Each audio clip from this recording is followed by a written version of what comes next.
All right, it's that time of day, guys. Welcome to my webinar. It's great to be with you guys tonight. I do appreciate you taking some time out of your busy schedules to be with me tonight. Get on with things here. Now, my name is Paul. I'm the founder and director of Porter Clerk and Associates. Just a little bit about me. I specialize in financial advice, especially when it comes to wills and life insurances and things like this. But I'm a professional futures trader and share market investor by trade. That's my background.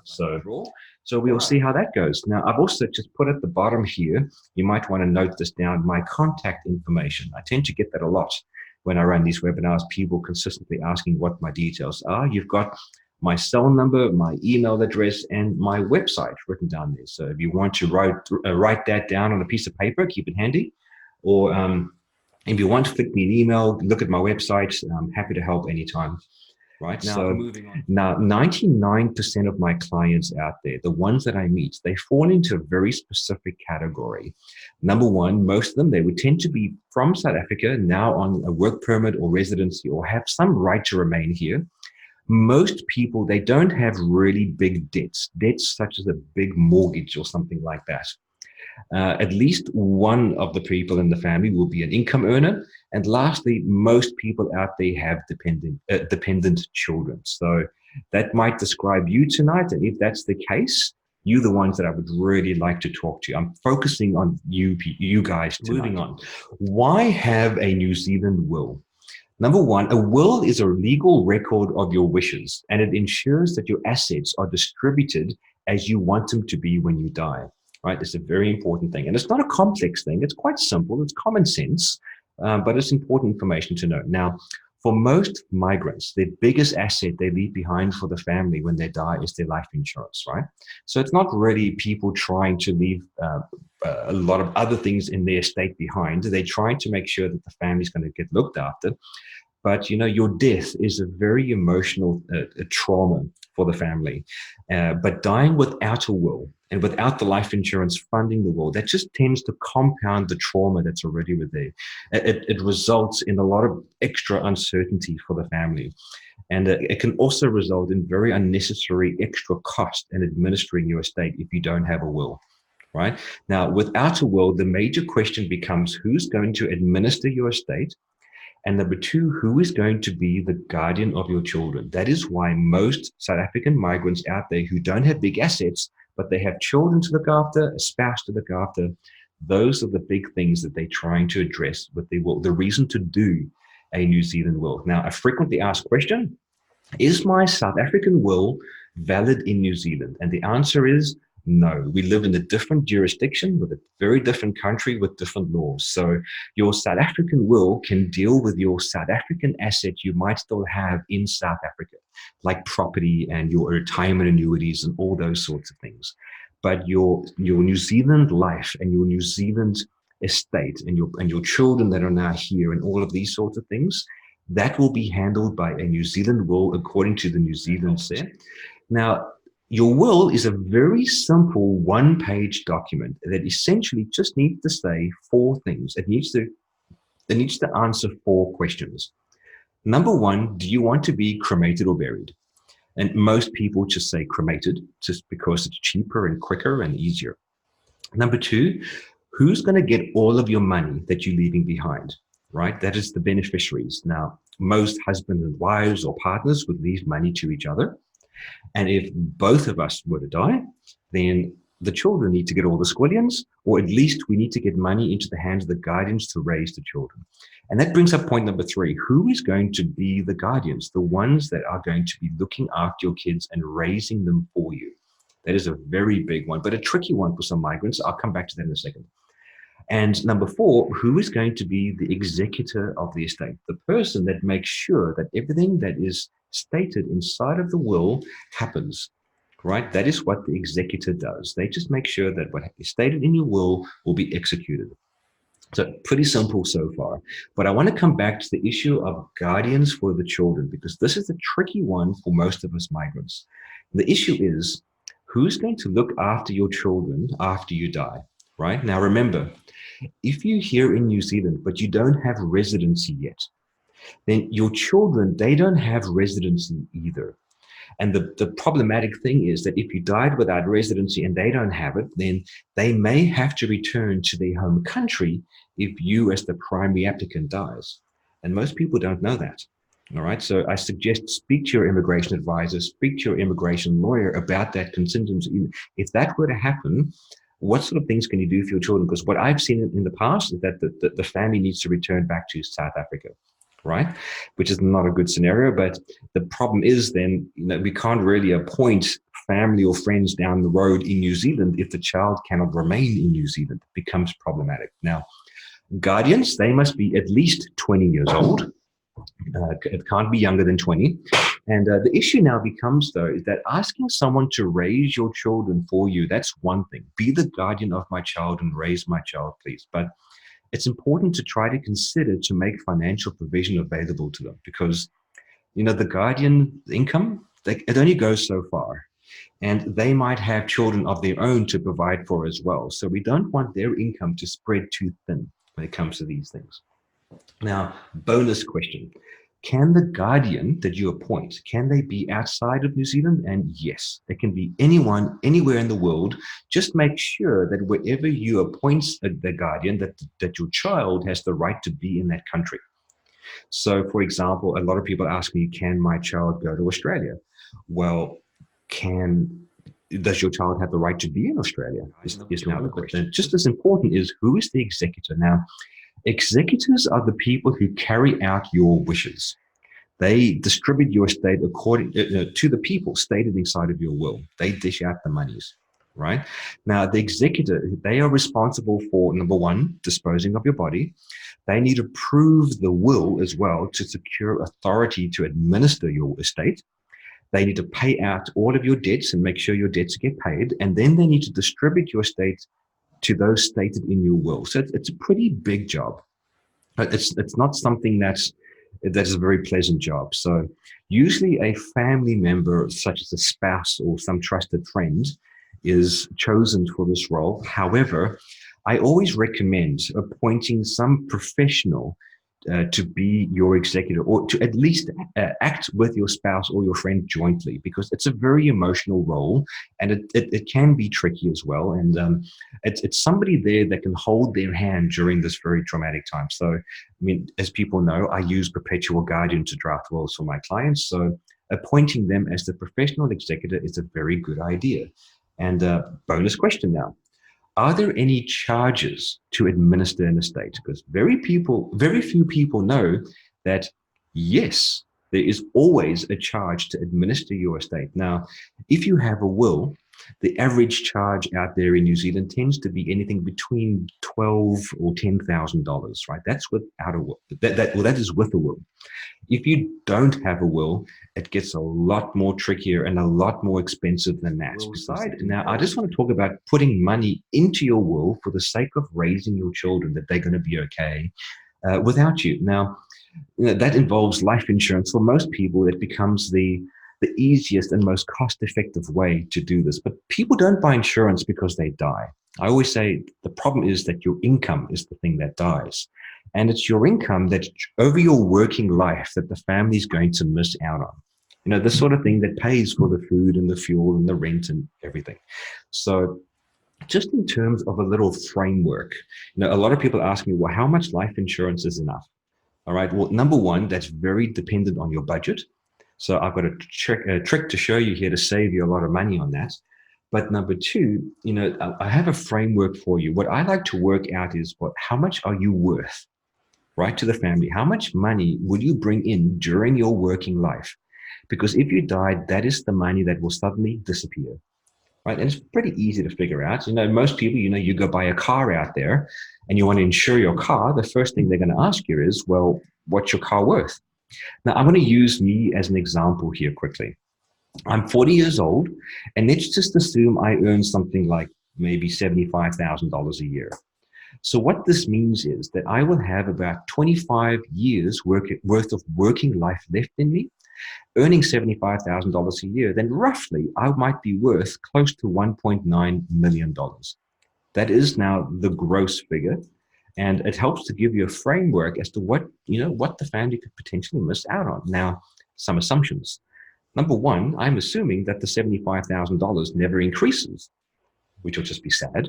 That wouldn't be ideal. But if you wanted to factor in a very meager 1% annual wage increase, that by the time I get to age 65, it might be closer to 2.2 million. All right. So this is not the be all and end all, guys. It's just, it's there to give you a little bit of an idea as to how much you might actually be worth. So what I'm not a fan of is policies where you're trying to protect a lot of debt or small amounts of debt, but you use it with lump sum cover. Most of us South Africans, we take the life insurance out to try to pay out income to our families if we die. That is the point. And if that's what you're trying to do, you're in for a treat, because I want to show you how this works. So I just demonstrated that as an example. Now, just working out $1 million with the life insurance, I know that's not a lot of money in today's world, especially in New Zealand, but I'm just going to use $1 million as a round figure. Now, if you go onto a lot of the Facebook groups out there, sometimes you would see people asking about life insurance. Where do I go to get life insurance? Which is a fair question, because if we're new to the country, who do we trust to do this job for us? It's a very big thing. So typically, people in the groups would talk about places such as the AA or AMI or the banks. But this drives me crazy, because these are some of the most expensive places that you can go. So I actually crunched the numbers. I went to these people and I asked them for a quote for me for $1 million worth of life insurance. And this was back in January this year. But just look at the AA as an example. They were $95 a month for me, right? And remember, I'm a non-smoker too. At the AMI, AMI, they don't even do life insurance anymore. They completely stopped, right? So you can't even take out life insurance there anymore. But when you were able to, they would only go to a maximum of 500,000, and they were almost $78 a month. Good grief. That's probably the most expensive around. Out of the banks, the Westpac fared the best, but the other ones, ANZ, BNZ, and these sorts of places, it wasn't ideal. My personal policy is with Partners Life.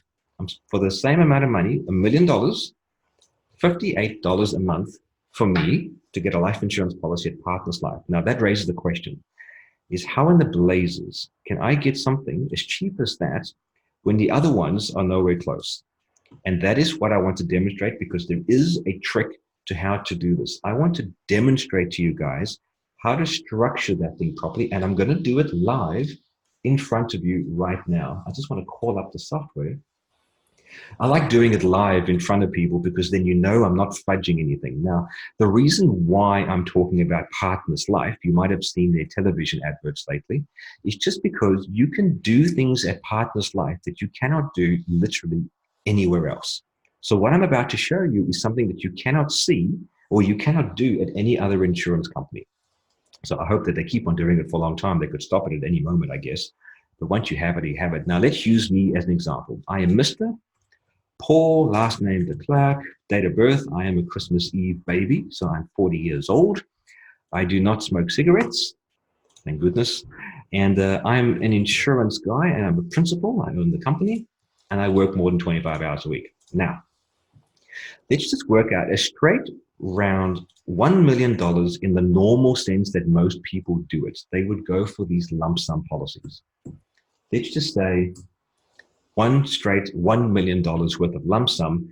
That would be $72.93 a month, which on the face of it is probably okay, but it's not ideal. I am not a fan of structuring these big or any kind of lump sum payout like that. If the point is that you're trying to protect your income, you're not trying to pay off debt, such as a house. We don't have that yet, right? A mortgage. So we're not trying to pay that. We're trying to protect income. So what about this as an idea? All right, we can take that $1 million, and I would say pull it right back to about a quarter of that, right? That money then can be used to do certain things, the remaining family, such as pay for your funeral. Maybe $15,000 or $20,000 can be spent on that. It's not a massive send-off, but it's tea and scones and would be something decent. Pay off some little debts, such as a car or credit cards, things like that. Some people want to make sure that flights to South Africa is paid for. Putting a deposit on a house, that is a big deal for a lot of people. And you get the point, right? You can use that $250,000 to pay for these things. But then, what does the family live on? Right? The income that's now not going to be coming in anymore, that pays for everything, what covers that? And that is what Partners Life does. They call it life income. It's still life insurance that pays if you die, right? But you can structure it like this. You can give $3,000 a month, but that pays out every single month for a minimum of 15 years, tax-free. No income tax payable on this. So when I say 3,000 a month, it really is 3,000 a month. But the sexy thing is that that figure doesn't stay at $3,000 a month. It grows at 5% a year and it compounds as a basic minimum. So if inflation, CPI, in any given year is more than 5%, then you'll get more, right? At the moment, I think it's about 1.8% or something like this. But the point is it'll keep pace with the cost of living. Now, if you put these two policies together like that, this is actually worth 1.026 million. So it's just over $1 million. But what was the other policy? 72.93 for a lump sum million. But this structure is not 72.93. It comes down, it comes down to 58.71. Now that is a pretty big deal. Pretty big deal. If I put that into a calculator, 73, what was it? 73.92, I think it was, minus 58.71 divided by 73.92. That is a 20% saving. 20%. Now, if you're anything like me, you hate life insurance in terms of paying the premium. We like what it does, but let's face it, nobody wants to die and nobody wants to think about these things. So I would like to spend as little money as possible to get this done. If you can save 20%, I would say go for it. This is probably the best life insurance you can get in the country. And what makes them unique is that Partners Life, they are the only ones that are going to grow your benefit by minimum 5% a year. Now, what does that look like in reality? Let's go back to my calculator just to show you how that looks. $3,000 a month that grows every year by 5%. In your first year, the wife or the husband or the kids, they'll get $3,000 a month. And every year you would notice it grows by that minimum 5%. So by the time you get to year number 15, it's worth $776,000 worth of payout. But you also got that $250,000 lump sum. So the total paid out is $1.026 million. So it's still $1 million. Now that's pretty fantastic. I'll let that sink into a minute. It's a bit of a no-brainer. I would say for most people out there that if you can get $1 million for the life insurance for $58 a month, or for everyone it could be a little bit different. You might be a smoker, which changes things, or do a different kind of job. But if you want me to work out what these sorts of premiums would be for you and your circumstances, I'll show you how to do that in a second. But it doesn't stop there. It actually gets a little bit better than this, because I want to show you from here what some options are. Let's just say you don't want the husband or wife or kids to get $3,000 a month. You want them to have $4,000 a month. That does change things a little bit in terms of its value.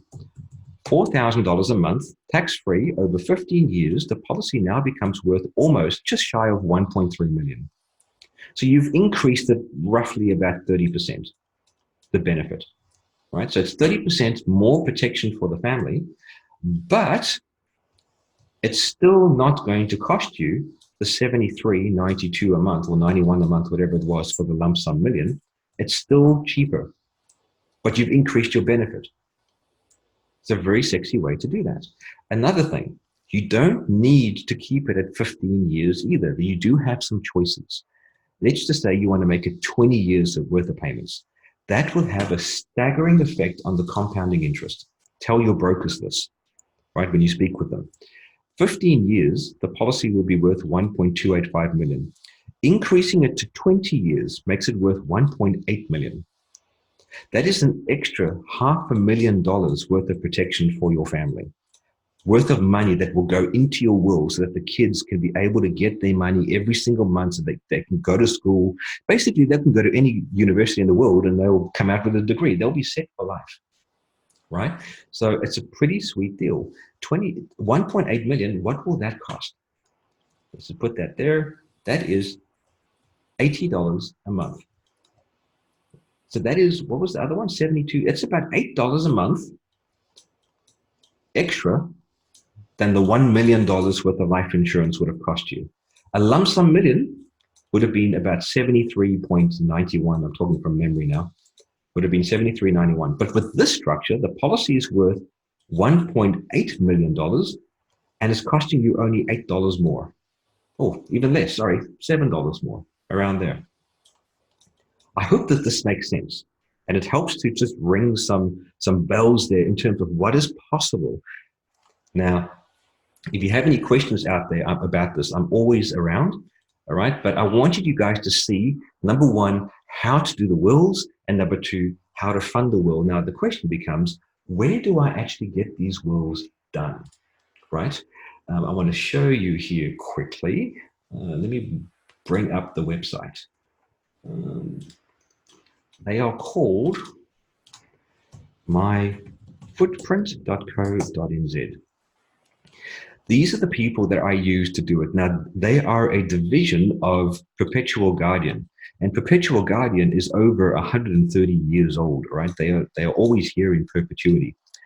Now, the great thing about them, though, is that you don't even need to take time off work or go into an office or do any of these sorts of things in order to get your wills done. It all happens online. Now, if it goes through me, the deal is that if I can do your life insurances for you, not only are you going to save 20% on your premiums with me, but I'm going to use my commissions to pay this for you. But don't worry about the winner tonight. You're going to get the winner of the wills tonight, you're going to get a free will regardless. It doesn't matter what you do. But not only can you get a 20% discount on your life insurance, but your will be free as well. They would send me the bill. And all you need to do then is go into the What We Offer tab over here. Come on. And there's the Footprint single will option. If you did it yourself, it's $100 per will. So if you're doing it for a mum and a dad, it will be roughly, I mean, it starts by that, but it'll be roughly $200. But free, I will pay for it. All right, I will pay for it. And all you did is that they would send you a link, but the link is tailored to my business. And that way they know to send me the bill after you did it. You just click that button and you're off to the races, and you can do this. So that is what I wanted to demonstrate in terms of the will side of things. Now, one other thing I needed to show you, though, is my website. It's all fine and well to show you guys how you could be able to do these things, but go to my website, pauldeclercq.co.nz or .net, and I've got some pretty nice videos there that you guys can look at, and I'm going to be putting up a recording of this webinar as well that you guys can listen to over and over. But on the front page, there's got a link here, need a life insurance quote. Now, if you click on that link over there, it's going to send you to a very quick page. It'll take you 2 minutes to fill it out, just with the information that I need to be able to send you your very own quote using the structures that I've just shown you. So then you can see then what the premiums will be for you and your family, so that you guys can sit and have a chat and have a think about this, right? So I just need to know your names and your gender, have you smoked, what your residency status, what your income is, and things like this. Then I can work these things out for you. So it's pretty easy there so far. But if you do currently have insurances in place, it would be very helpful to me if you can just attach the document of what that is. Because if your current insurance is giving you the best deal, then I'll tell you it's giving you a pretty good deal. And it will be with Partners Life. So yeah, I'm trying to make this as easy as possible without you having to leave your home or anything. And even when you need to sit with me to answer any questions or have a meeting with me, it happens one-on-one online, where we look at each other on a video, talk to each other, and I'll go through all of your private details and all of your private questions and answer all of these things. All right. I told you guys I wanted to be done in a decent hour. It's been half an hour already. I'm sure you guys want to get on with your evenings, put the kids to bed and all these sorts of things. So now the time we all be waiting for, there's a lucky draw. Now, the way that I need to do this, I can't actually just extract the names of the people that are in the room. So I'm trying to make this as, what do you call it, as